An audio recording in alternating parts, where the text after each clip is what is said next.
Maqaa Abbaa, kan Ilmaa, kan Hafuura Qulqulluu, Waaqa tokkoon ni amanna. Ameen. Egaa akkam jirtu nagaa keessanii kuni kan ilaalaa jirtan guyyaa dhaloota kootiitiin wal qabsiisee hiyyeessota nyaachisuudhaaf maaddii qopheeffamaa jirudha jechuudha. Egaa bifa kana fakkaatuun maaddii keenya qopheessinee hiyyeessota karaa irratti bahanii waan nyaatanii kan hin qabne kan beelaan dararamaa jiranii isaan nyaachisuudhaaf jenna jechuudha. Egaa hundumti keessanuu guyyaa ayyaana dhaloota keessanii bifa kanaan akka kabajattanii dhaamsa koon isiniif dhaama. Egaa bifa kanaan erga qopheessineeti hiyyeessotaaf kennuudhaaf karaa kanaan kunooti karaa irratti baanee wanta qophaa'e hiyyeessota nyaachisuudhaaf wal harkaa fuunee deematiidhaan jirra jechuudha. Egaa hiyyeessonni bakkeetti bahanii waan nyaatanii hin qabne baay'een isaanii jiru jechuudha. Egaa boqochaa jirra iddoo kanatti immoo waan ulfaatuudhaaf egaa xiqqoo ishee karaa miilaatillee waan ta'eedhaaf achi deemaatidha jechuudha amma kan jirru. Egaa guyyaa ayyaana kana karaa kanaan kunooti abbootallee eebbisiisneetidha jechuudha kan intini jenne.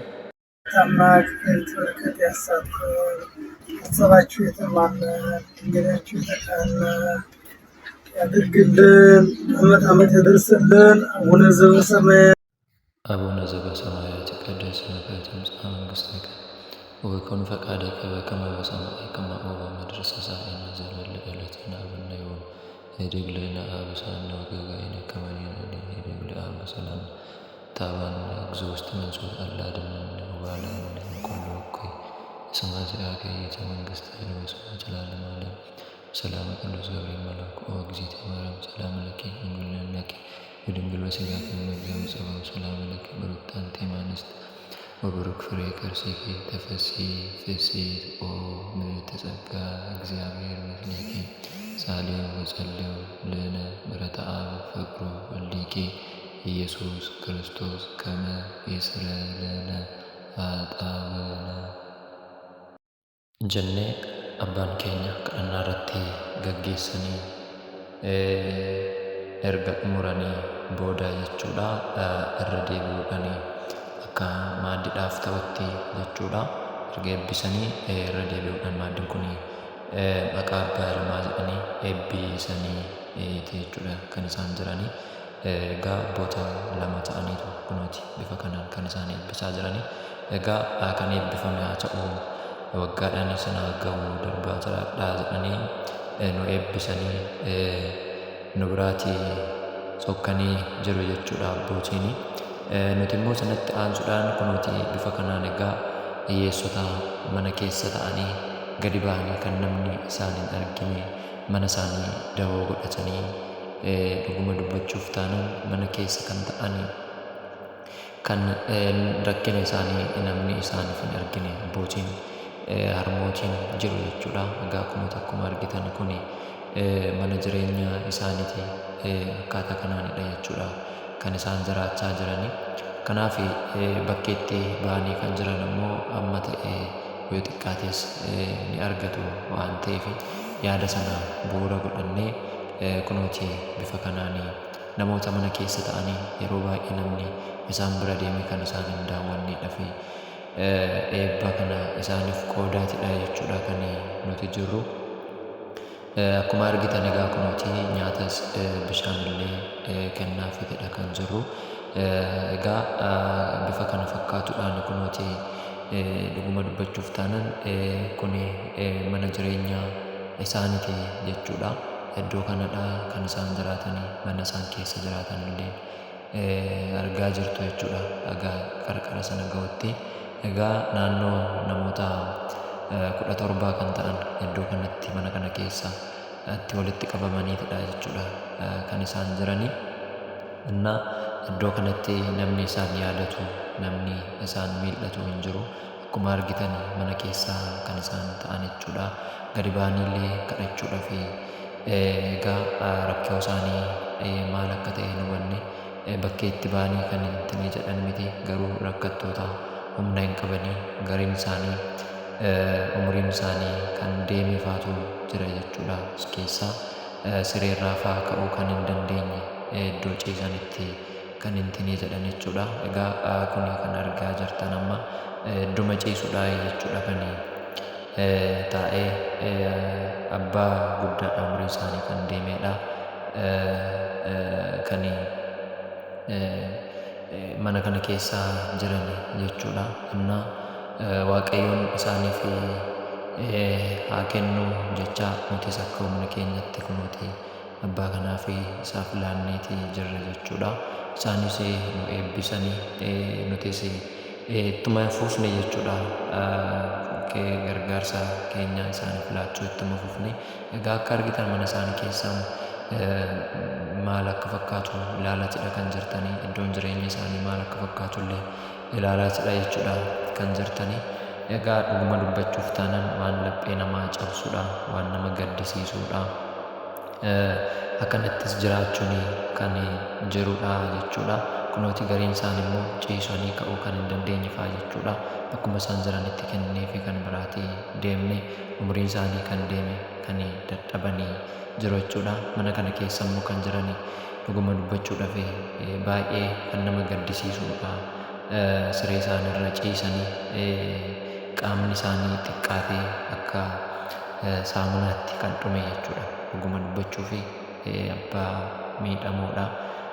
Siree isaaniirra ciisaniitidha jechuudha kan meeshaa isaanii nutti laattatanii nutis daballee kennineefi jirra jechuudha. Dhugumatti abboota akkanaa bakka isaan jiranitti Waaqayyoon isaan haa eegu jenna jechuudha. Egaa namoonni baay'een rakkatanii mana isaanii keessa kan jiranii nama isaan daawwatu kan dhaban baay'een isaanii jiru. Dhuguma dubbachuuf namni kun nama gaddisiisa baay'eesa. Balbala isaa kunuuti cufnee fi biraa deemneerra buleessa keenya immoo bishaan laateefii jira jechuudha. Egaa ammas akkuma itti fufettidha jechuudha kan jiru. Egaa namoota baay'eetu as jira. Ilaalaa hordofaanii isiniin jechuun jaaladha. Kana duwwaas otoo hin taane immoo namoota dhukkubsatanii iddoo tsabalaa ciisan kan jiraniif illee yeroon itti ilaallu hin jira waan ta'eedhaaf hordofaa isiniin jechuun jaaladha asumaanii. Egaa baay'een keenya mana keenya keessatti keekii murree shaamaa ibsinee guyyaa dhaloota keenya kabajuun akkuma jirutti ta'e.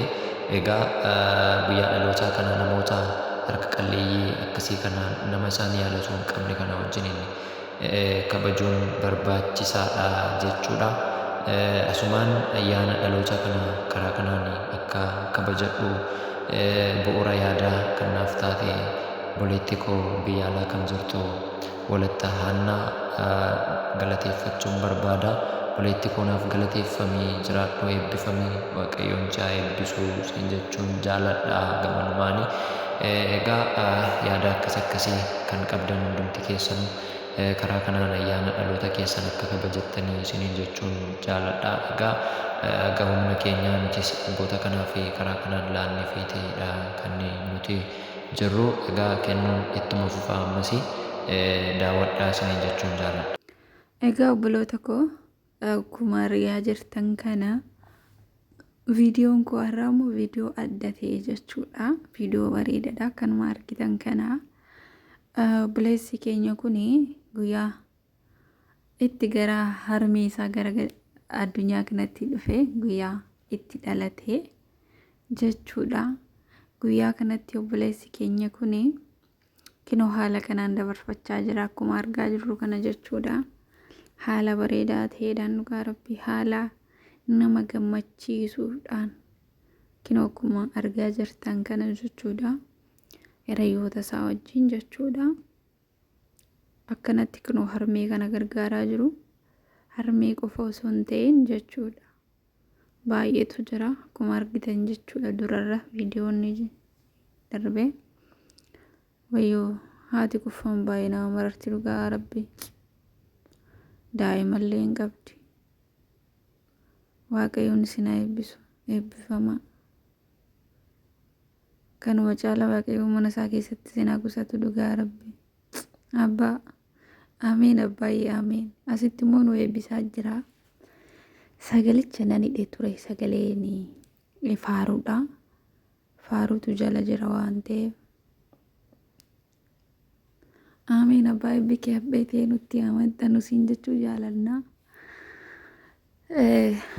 Akkuma beektani faaruun dheeraadha waan ta'eef soo faaruu chaaf sagalicha dhaamsee nan ignoo irratti haasaa jira. Malee egaa abbaan nu eebbisuu hin dhageessan turtaniyyuu eebbi keessan nu haa qabatu. Eebbifamaa isinillee ni darbaa nuuf jiraadhaa. Barri keessan hafe isiniif haa eebbifamu. Isaan kun immoo hin rafan wayyoo dhugaa rabbi lafuma duwwaa hin rafan. Akkam nama mararuu dhugaa rabbi.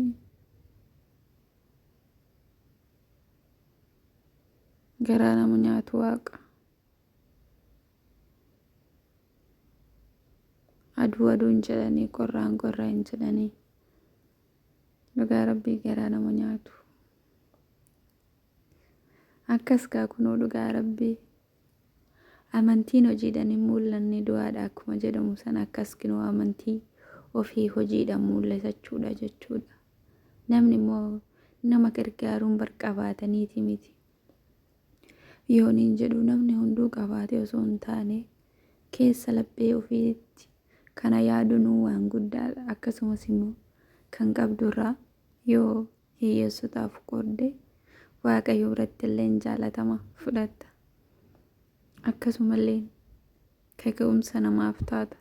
Dhugaa dubbachuuf jennaan ani viidiyoo kana ilaalee obboleessi keenya kaka'umsa guddaan akkanaaf ta'e natti dhaga'ame. Haamileellee nuuf ta'e anis guyyaa boruu akkana akkatti raawwadhu. Deengadda kanallee akkuma dubbadde sababa obboleessi keenya tokko mijachuuf dhiiseen malee guyyaa dhaloota koolleen obboleettiin koo happy birthday kiyya haala kanaan naa kabajjee garuu immoo inni mijannee fi viidicha akkatti waraabuun gimmaashan nuuf erge waan ta'eef gimmaashan gallakkise waan ta'eef nuti haala kanaan barbaanne turre mijannee fi sila namoonni baay'een fakkeenya fudhatan jennee yaane egaa yeroo tokko namaaf hin mijatu waan ta'eef hin mijannee fi inni guddaan immoo ija namaa duraa osoo hin taane nuti ija Waaqayyoo duratti waan gaarii gochuutu nurraa eegama. Goones jirra waan ta'eef innaa obboleessi koo immoo mijatee fi yeroo isaa aarsaa godhee hojii isaatti dadhabaa viidiyoo kana waraabinaaf ergee Waaqayyoon si haa eebbisuu siin jechuun jaaladha obboleessa koo. Akkanumatti immoo jabaadhu.